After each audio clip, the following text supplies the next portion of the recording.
Nama saya Angtito dari kelas 11 MIPA 6 absen 17 akan menjelaskan tentang kedatangan Jepang ke Indonesia.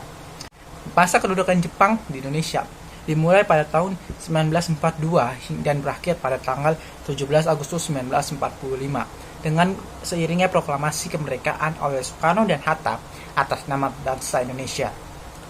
Pada Mei 1940, awal Perang Dunia Kedua, Belanda diduduki oleh Jerman, yaitu Nazi.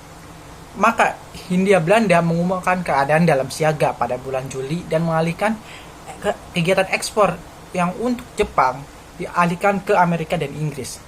Negosiasi yang dilakukan dengan Jepang untuk bertujuan mengamankan persediaan bahan bakar pesawat pun gagal pada bulan Juni 1942. Dan Jepang mulai melakukan penaklukan Asia Tenggara pada bulan Desember tahun 1941.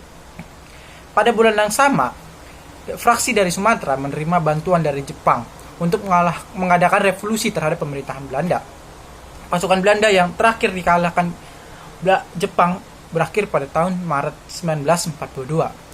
Dari pengalaman penguasaan Jepang di Indonesia sangat bervariasi tergantung tempat tinggal seseorang dan status orang tersebut. Bagian tinggal di daerah dianggap penting dalam peperangan, maka mereka mengalami siksaan, perbudakan, penahanan tanpa alasan, hukuman mati, kejahatan perang, dan kejahatan perang yang lainnya. Orang Belanda dan orang Belanda Indonesia dan Belanda yang blasteran merupakan target sasaran dari penguasaan Jepang.